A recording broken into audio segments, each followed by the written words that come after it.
All right, folks. Sorry about that. The intro is not working on OBS. I don't know why. I will try to figure that out next time. But the file's just not playing. So this is Game Over Montreal, hosted by myself, Andrew Berkshire, brought to you by Sports Interaction on the Steve Dangle Podcast Network, SDPN as we call it. We have our lovely moderator Robert in the chat here, making sure everything is kept civil. And yeah, I guess I got some troubleshooting to do after the show today, because even trying to change the file live, nothing doing. So we'll see if the outro works and see if the video file works there.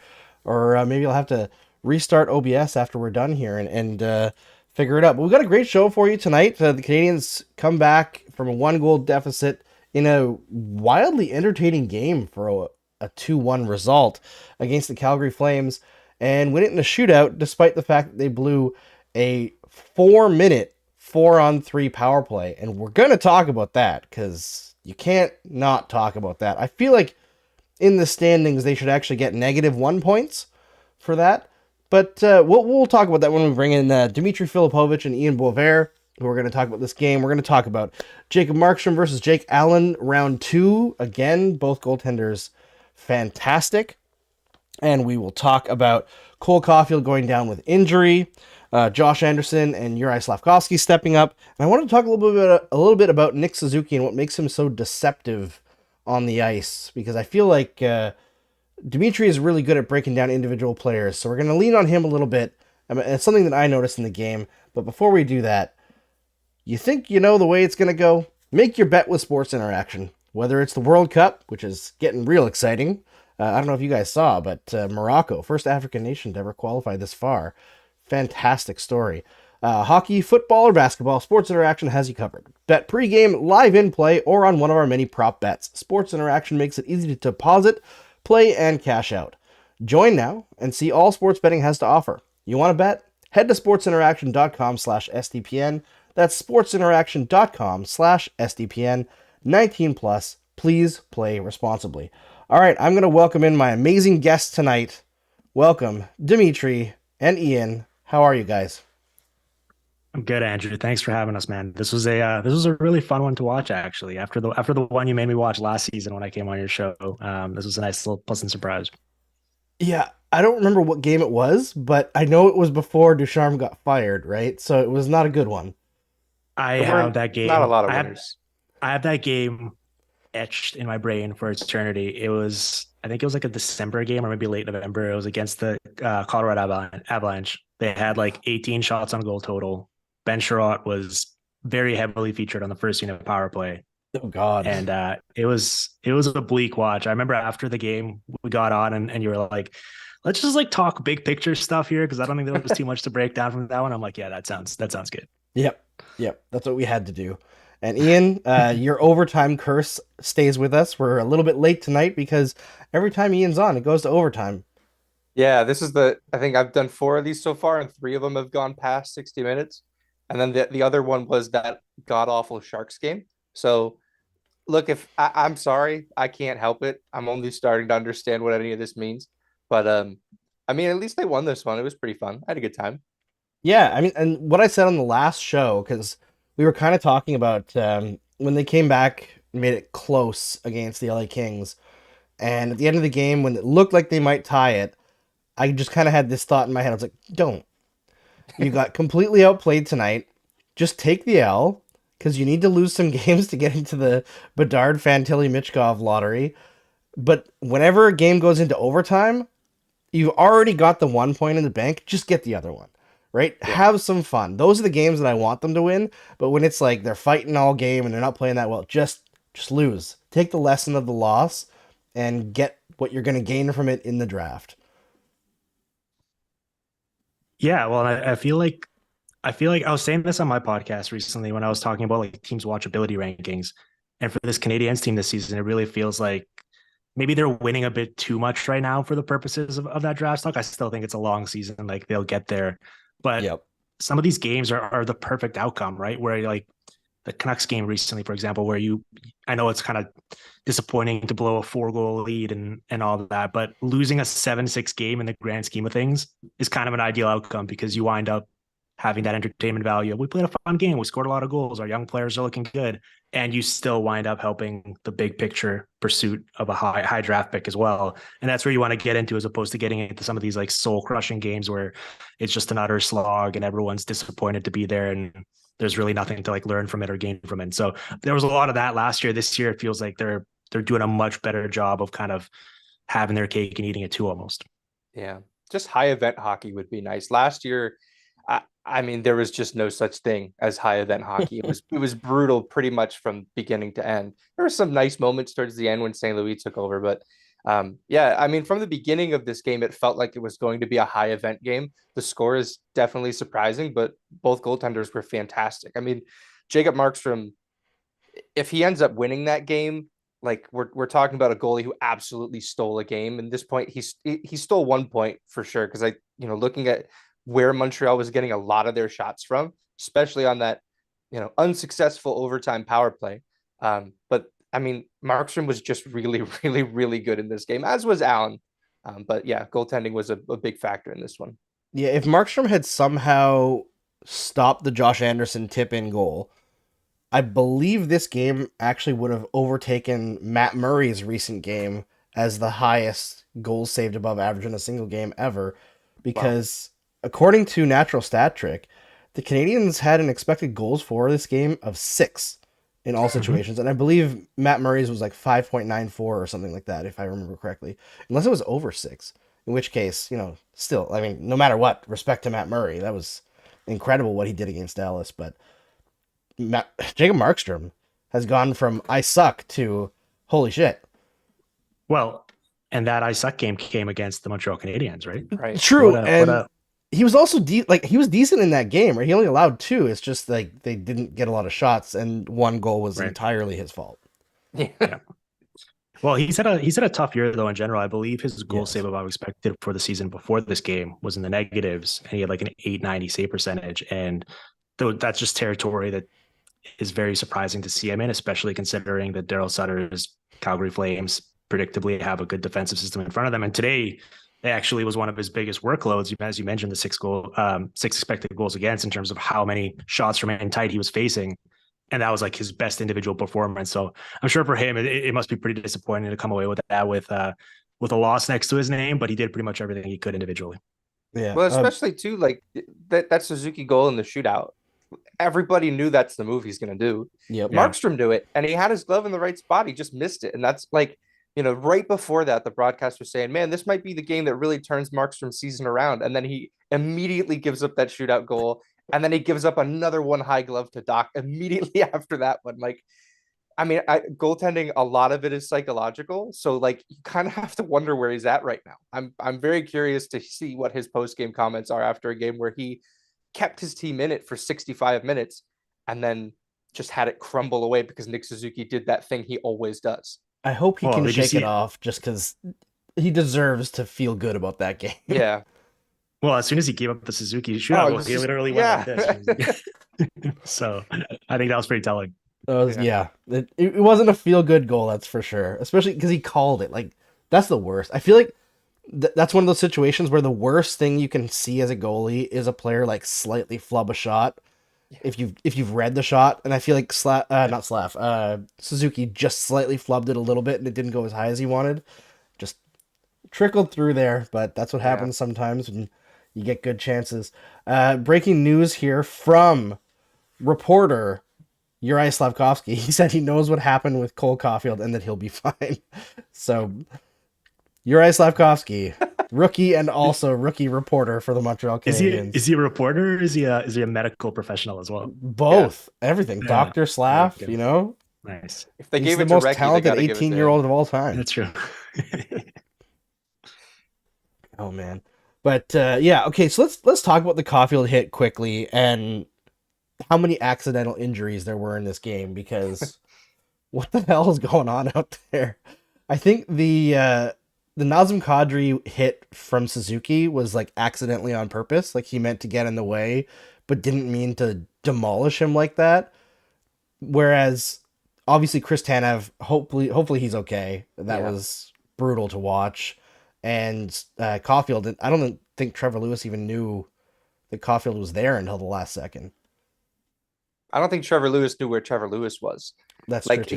he was coming back into the middle of the ice, and like Caulfield's so good at avoiding contact. He's so good at being in places where he knows nobody else is going to be. I think Caulfield kind of assumed nobody was going to be coming through the middle of the ice like that. Yeah, that one was entirely accidental, but still sucks considering that Suzuki and Caulfield combined for like 33% of the Canadiens' goals. So This is true. Yeah, if you told me this game was going to be this exciting and we'd see Caulfield play like 4 minutes total or whatever you went up with, I wouldn't have believed you. It's really unfortunate to see that. Hopefully, he is going to be okay, according to you're right, Slavkovsky and his intrepid reporting. But yeah, the Tanev one was scary because like I got to see him up close here a lot in Vancouver for many years, and he had established this rep as being like a warrior that would like just like fearlessly stand in front of slap shots and just eat them and keep playing through pain. And just seeing him like get hit and be that vulnerable by a puck like that was pretty terrifying. So I really hope he's okay because he's one of my like favorite players to watch and root for, and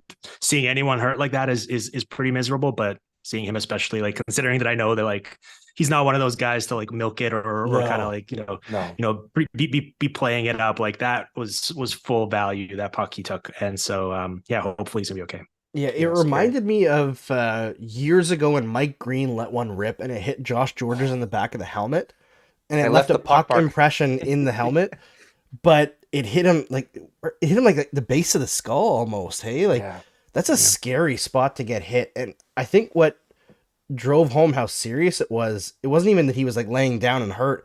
It was how woozy he was once he'd gotten up and was leaving the ice. Like, as you mentioned, Dimitri, like Chris Tanev is an absolute warrior and way more important to this Flames team than I think a lot of people, except for Thomas Drance, who voted for him for the Norris last year, realize he like without him in the playoffs last year, I think is a big reason why the Flames crumbled against the Oilers. But man, that I don't know what is going on there, like what the injury might be, but hopefully for Chris Tanev and his family, it's not as serious as it looked. Yeah, no, it's tough because like it's real scary when the Bell Center gets that quiet. And we've unfortunately seen a lot of issues, a lot of situations like that. There was the Dano on Chara years ago. Like you mentioned, the Mike Green one. Like it's when you get a building that quiet, you know something really, really brutal has happened. I was kind of curious that they didn't stretcher him off because like getting him up, like they needed like 6 or 7 guys to pick him up. Like, it was scary. It's a tough thing to watch. Sports, we've kind of been like getting completely inundated with this sort of thing recently. If anyone watches the NFL, the amount of quarterbacks who have just taken hits and they get up and we see footage that we should really never see on live TV. That was pretty brutal. Yeah. And obviously we all hope that he'll be okay, and Cole Caulfield as well. I saw some requests in the comments to do the prayer circle or the summoning circle that we had on the show a few weeks ago. I don't know if you saw, Dimitri, but we had to run a show and my power was out. Okay. So I was running it off of the LTE on my phone and I had no lights. So I had to light with candles. So it looked like I was like the Undertaker, like Kane from the early 2000s running a promo. It was quite the event, but unfortunately I don't have any matches right now. I've got the candles still over there, but can't queue up the summoning circle that easily for Cole Caulfield. But hey, if he misses the next game, I promise I'll bring it back for him. All right? So everyone in the comments is upset. We can do it. Let's talk about, before we talk about Slavkovsky a little bit, because I do want to get some talk about him tonight. I thought he's been great. But before we do that, got to remind everybody, if you're enjoying the show, please like the video because it really helps us grow in YouTube algorithm. And that algorithm is not kind to live videos right now. It's hurting us on this game over venture that we're doing at SDPN. So really like the show, subscribe, ring the bell so that you can get notified when there's a new video. And also click that share button underneath the YouTube video there and share on your favorite social media of choice. Tell your friends about the show. It helps. Everybody who's in the comments and in the stream chat, you're part of the show as well. You can, throw us some topics sometimes that we talk about that are better than what I've written down. And sometimes we go back and forth. You're part of the show too. So help us grow. The more the merrier. But let's talk about Juraj Slavkovsky. I want to start with you, Dimitri, just because you have unbiased eyes in this. And I think we're all looking for things to point out to see where he's improving, and I think the Canadians fans can find those right now. But to your eye, how did Uri Slavkovsky look tonight? I was really impressed. I jotted down a few notes, and I was going to ask you if that was the best game he's played, because I obviously haven't gotten to watch every single one he's played, but in the samplings that I have seen, like that was certainly the most kind of involved or engaged that I've seen him. I think that was his career high in ice time and shot attempts. He had the primary assist. He drew a penalty, and especially like I think the goal that he set up there for Anderson was kind of exactly what you want to see from him, right? It was a play down low. He shows the soft hands in terms of the pass out to the front of the net, but it also came on kind of like a multiple effort play, right? Where he set up the first try, it didn't go. They wound up working it back, and then he sets it up again and it goes in. And so that's kind of everything in one clip that you're hoping to see from a combination of size down low with the hands and the playmaking ability. And so, yeah, I was thoroughly impressed. Like I didn't know what to expect coming in because I haven't seen that much from him so far this season. And like, I want to see more of that because like that's something to really build off for him.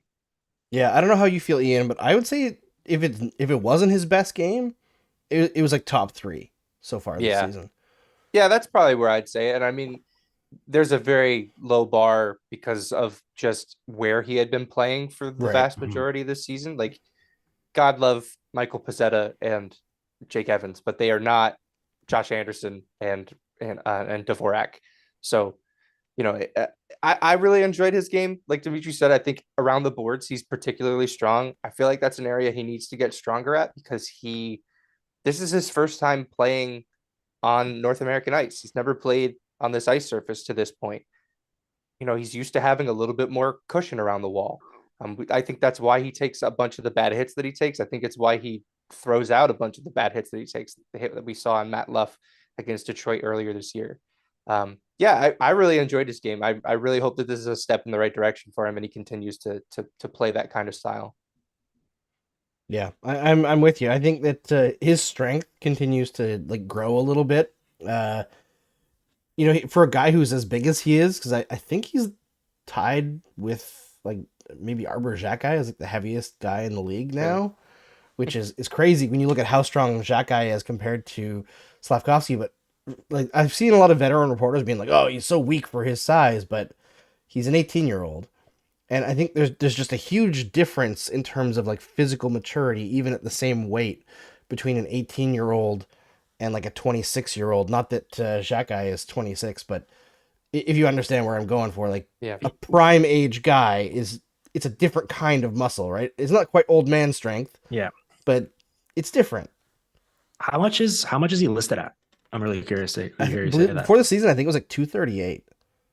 Okay. 100% the heaviest guy right now is the guy on my t-shirt who Alex Ovechkin.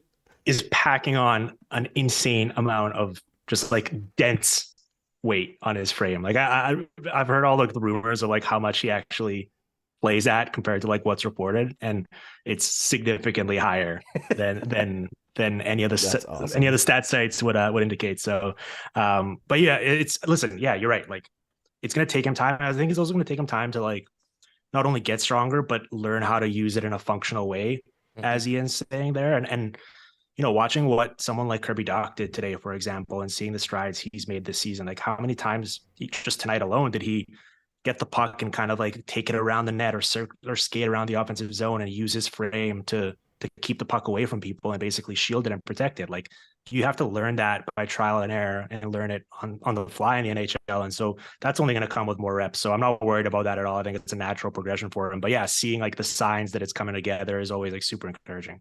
Yeah, 100%. And he's got that like big frame that looks like it's going to build into the right style of body. And like sometimes the way that he plows through guys and just kind of keeps the puck out of their reach while physically fending them off, you can see where the potential is to become just like this tough guy to handle, right? It's like I know Jack Hahn made a comparison to Tage Thompson recently, and I think that's a little bit premature in terms of Tage Thompson is so friggin' good now, and 3 years ago he might have been the worst player in the entire NHL. Like he was so bad, like the trajectory was absurd. And I know part of that is because he was being told to be like the big physical guy, and he was like, "No, I'm a skill guy," and they're like, "No, no, no, you're too big. Play the big physical role." And then eventually they gave up and let him play the way he wants to play, and he was like, "Guess what? I'm gonna score 5 goals in a game." I don't know if Slavkovsky has that ceiling, but in terms of big guy who can do crazy things, I can see the comparison. And Doc is probably a better comparison, honestly, because Yeah. Doc is a guy who, you listen to Chicago fans in the summer, like, oh, he's weak. He doesn't play physical. And you still hear people say he doesn't play physical now, but he plays physical in a way that, like, I don't know there's many people in the league who are stronger on the puck than he is. He just wins battles constantly. Yeah, I have two quick points on Thompson there because it's interesting that you bring him up. One, I shudder to think of like how many mistakes are going to be made over the next 10 years of teams thinking they have the The next Tage next Tatum Thompson or Thompson, trying yeah. to draft the next Tage Thompson or giving some oversized guy who underperforms infinite opportunity because they think he can turn into the next Tage Thompson. Like, I think and part of what makes that story so cool is what a unicorn he is almost in terms of his trajectory and the things he can do. And so like, I just enjoy that for what it is. I'm not trying to like extrapolate and learn stuff from it. But one thing we can take from it that's really interesting you bring that up is because what Tage Thompson had to go through was they actually moved him to center. And a lot of people were shocked that he started producing when they did that. And it's actually because he couldn't handle being along the boards like that. He's a big guy and he's lanky, but he doesn't necessarily have the puck protection skills. And he would get kind of caught in awkward positions with the puck in his feet. And so they basically just moved him off the boards, moved him to the middle of the ice and said, all right, just play a skill game north-south that way. And that opened up so many things for him. So I don't really view, like, I think Slavkovsky's bread and butter is actually going to be using his strength along the boards and making plays like we saw today. So yeah, in terms of the frame and coming along slowly, I agree with that, but I think just entirely different players, and Doc probably is a better comparable in that regard. Yeah. It's super funny to me that we're using Tage Thompson as a comparable. My brain still hasn't caught up to the fact that he is like Exists.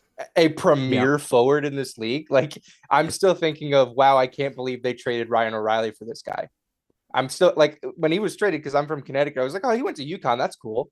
And like and everyone went, this trade probably doesn't look all that great. It didn't look great at the time. It didn't look great for like 2 years. And now all of a sudden he's just this monster that is, he's just putting up insane amounts of points. So I mean, I just wanted to know how funny it is that we're calling Tage Thompson a comp in a positive light for an NHL player. A lot changes in a short period of time, right? The hockey Yeah. is a fast sport on and off the ice. Kay in the chat says that she remembers St. Louis or Slavkovsky saying that he watches Mikko Rantanen a lot, which, I mean, hey, if you can turn yourself into Mikko Rantanen, nobody in the world is going to say no to that. Rantanen is a fantastic hockey player.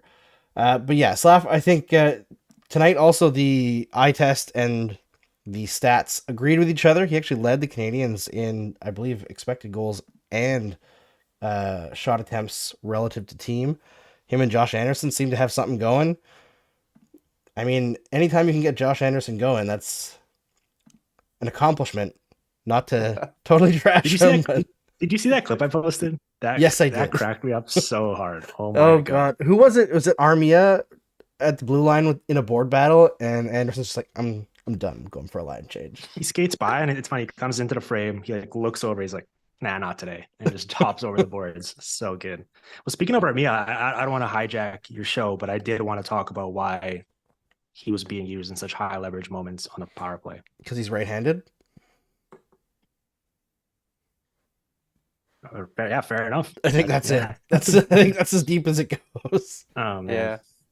I mean, this goes back to like, wasn't Claude Julien using him on the power play at some point? Like we are not learning the lessons we ought to have learned. That is 3 power play coaches ago, and they're still trying this guy on the power play. It's just not look, I really enjoy Armia on the penalty kill. I feel like there are moments for him where he's doing that thing where he's shielding the puck with his body, and it seems like he gets stronger with every forward that gets attached to him. But he's got, I think he's got 2 points this year. Like he's really, really struggling, and he's getting a ton of power play time, and it's just still not going in for him. Yeah, I honestly tonight I thought Armia should have scored at least 2 goals. Yeah. Tonight was like he was flat out cursed.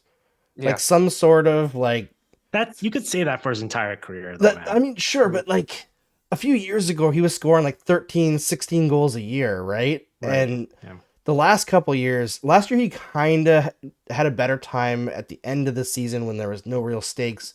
He scored a few, but this year, like nothing. Like I don't think he's actually playing poor hockey. He just can't get anything going, and he has that.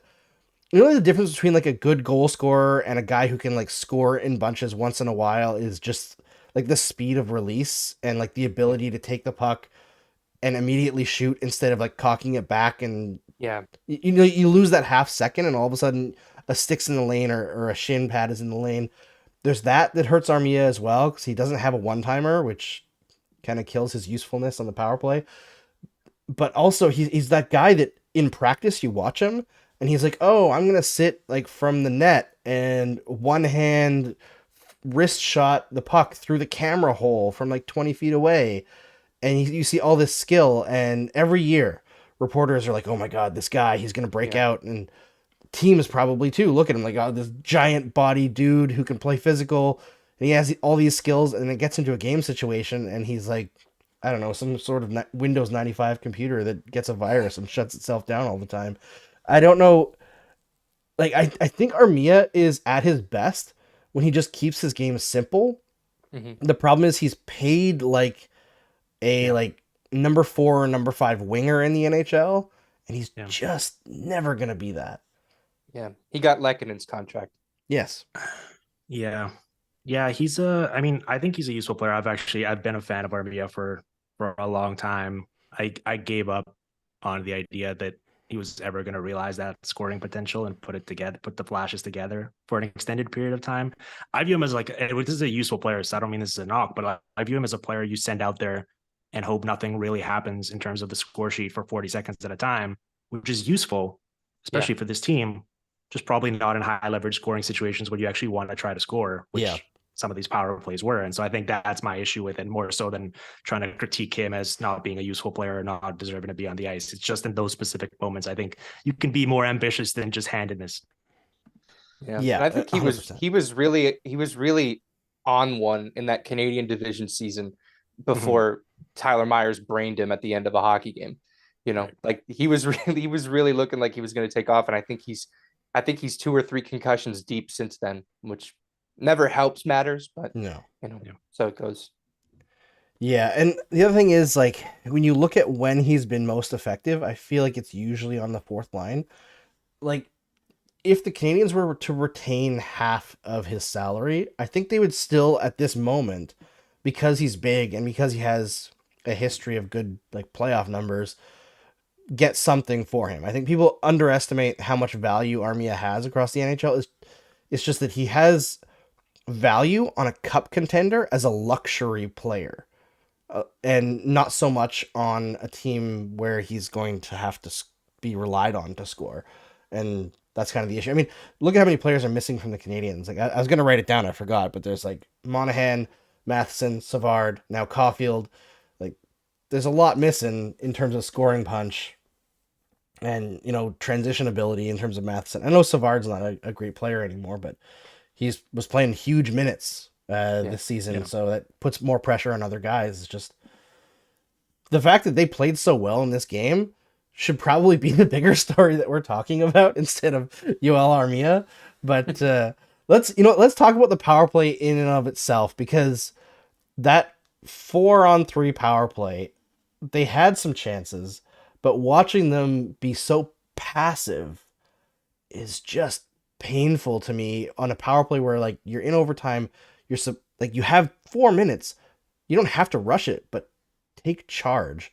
And my thought heading out of that overtime was like they're definitely going to lose in the shootout now, Yeah. and they deserve to lose because a 4-minute 4-on-3 power play should be an automatic goal every time, no matter what. Yeah, no, I agree. I wonder, you talk about that kind of passive player or not being as aggressive as you would have hoped for. Do you think part of that is just not having Caulfield there. Not that their power play has been amazing even when he has been in there, but he's clearly like the preferred trigger man, and they're trying to set up his shot, and not having him there kind of almost looked like no one really knew what to do. Not that Mike Hoffman ever needs extra incentive to release, but that's what I was kind of kept coming back and thinking when I was watching it happen, because that kind of stuck out to me as well.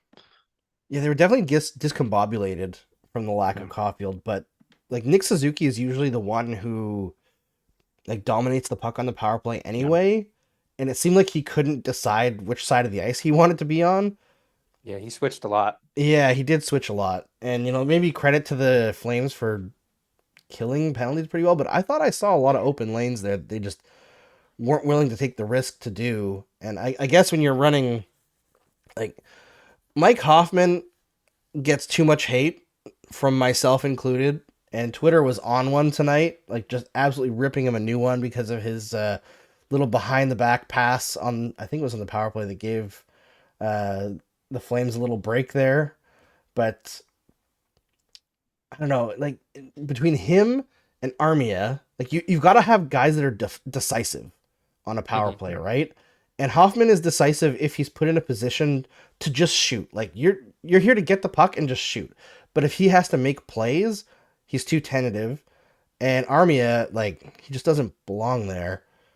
And Suzuki, I thought, was a little bit tentative. Doc was a little bit tentative on that power play, despite, like, I thought Doc and Suzuki were great all game long outside of the power play. But they just couldn't make a decision. It was weird. You would think that with all of the injuries that they had, both in this game and outside of this game, that Jordan Harris would finally get a chance on the power play, and it still has yet to happen. I cannot fathom why they don't see him as that kind of player. He played the power play in college. He walks the blue line like almost no one else does on this team. I don't know why they're not giving him that opportunity. Especially the 4-on-3, I know is a little bit, that's a lot of responsibility to give a guy you've given 30 seconds of power play time to this season. but like you can throw him out there for a 5-on-4 when your team is 0 for 5 in the game. Like the lack of creativity in their problem solving is very concerning to me. Yeah, they're down to 32nd in power play goals per 60 so far this season. So maybe the fact that he hasn't gotten that usage is actually more reason to put him out in that situation, because clearly whatever they've been doing previously has not been working. I was stunned to see it too, because I remember, Andrew, when I had you on my show, like I was talking about how like I liked a lot of the pieces and I liked the theory behind it all, and then you keep looking at the results and you're like, this is just not good enough. And for a while it seemed like no one was going to catch the Flyers as the most impotent power play, but they've done it. After tonight's showing, they finally are incredible. Never count out the Canadiens in a bad power play race. Never. Dude, the Flyers were using Zach McEwen on the top unit power play for a while. I thought they had this on lock, but nope. Sure enough, here come the Montreal Canadiens. And this really shouldn't. You're right. This really shouldn't be the tone of this show, because there was so much to like from today's game. 100%. It might have been the environment to young players. Yeah. Like it honestly might have been overall their best game of the season, considering the circumstances of who was injured. And I know the Flames had their injuries as well, like Elias Lindholm's out, but the Flames are still a very good possession team. They run like Sutter hockey. They don't give up a lot of chances. And the Canadiens really did like take it to them for a lot of this game. Outside of the second period, they were by far the better team. And yeah, I feel like Calgary also got some beneficial calls from both the referees kind of just making things up, like the Anderson trip on Jacob Markstrom, which was Markstrom going out of his crease and tripping Anderson and then yelling at the ref. And also just the Canadiens just being stupid.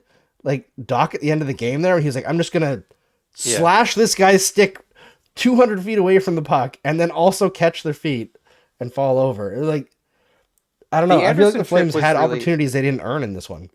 The Anderson trip was really funny because I feel like every time I come on this show, I complain about the ref a mile and a half away making the call when the ref 10 feet away doesn't make it. The ref that was in the zone that the play took place in did not make the call. It was the ref in the neutral zone who didn't see. There's no way he saw the stick on skate contact. There's no way he saw any of that. And he's a mile and a half away. He goes, don't worry, I got this one. It drives me nuts every time I see it. I know people complain about bad calls from referees. Those happen. They're human. I don't understand why they're just going, gym class hero from center ice trying to make a call on a play that they just can't see. Yeah, it's an odd one, but that's NHL We should all officiating. aspire to have the self-confidence that Yeah. the far official making a call that they didn't see has. It's always like preposterous to when they come like skating in and they're just like so demonstrative and it's like, Yeah. oh, like, who is this guy? And yeah, I know exactly what you're saying because it's hilarious just seeing that, and it happens way too frequently. My So favorite is when they do like refs a teeing 'em goal up. call. Yeah. Like the back ref's like, it's a goal. It's Yeah. like, you can't see anything. What are you talking about?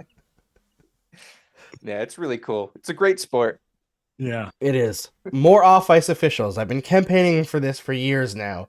Less on ice, more off ice. If soccer can do it, hockey can do it too. I know it's a faster sport, but come on. We can do it. The technology exists, NHL. You can help these guys. You can train new officials by having them doing off ice official work. You could have 10 guys working one game with an earpiece for the guy on the ice where you could talk to him and say, like, hey, you missed this, go over, get that guy for a penalty. You could even call the rule book. It would be amazing. You know, we could change the Unheard game of. in a positive way. And also abolish offside reviews, please.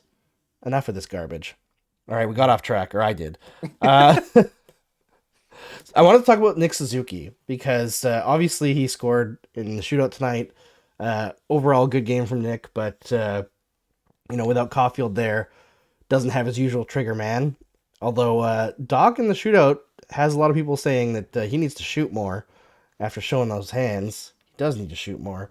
But one thing that I noticed at the end of the game, I think there was about 1 minute left in the third period, and I forget who put the puck up the boards, but might have been Doc. And Suzuki came in, took the puck on the boards, and he was skating in, but Flame was right on him. It might have been Rasmus Anderson. And then Suzuki just stopped a little bit, waited for the Flame to like continue going, and then cut to the inside and took a shot on goal.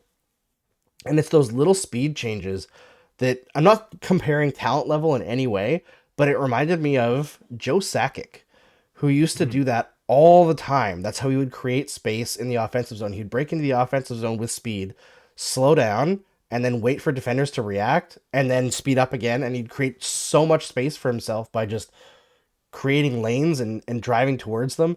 And Suzuki, that shiftiness that he has, like he's not a fast skater per se, but he has skill in his skating that allows him to do things like that just open up wide areas for him. And that kind of stuff just excites me as a fan.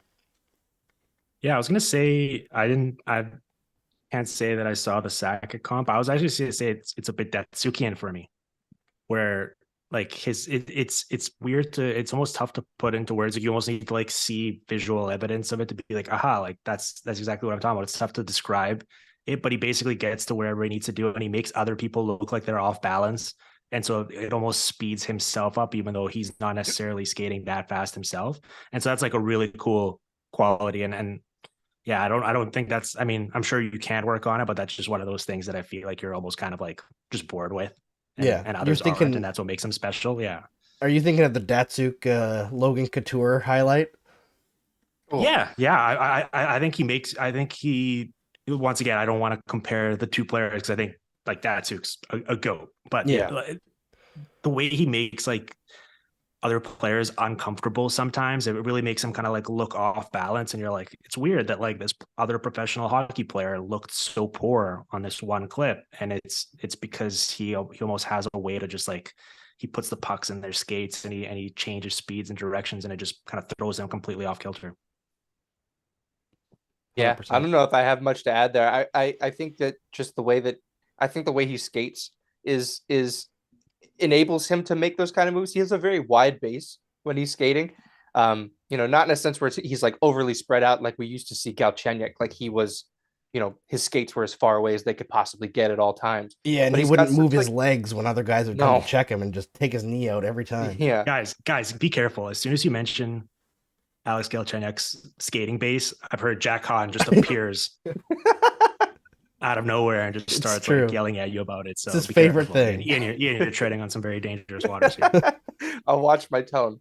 But Suzuki has a very low center of gravity that like helps him he's very stocky for a guy that's built the way that he is. Like he's not, we see other centers like Kirby Doc. He's not, Kirby Doc's built straight up.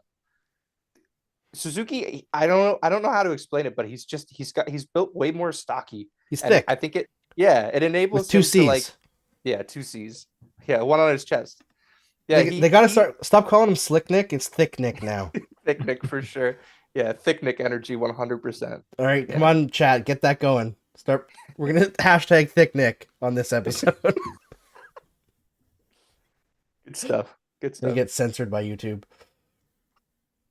Sorry, I interrupted you, Ian. Go for it. No, no, I mean that's really how that I feel like that's fitting how that ends. I think we can leave that there.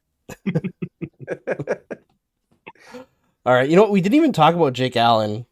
I know he wasn't as The challenged. second best goalie tonight. Yeah, second best goalie tonight, and still really good. Like he wasn't Yes. challenged nearly as much as Markstrom, but another big comeback game for Jake Allen after a period of struggles.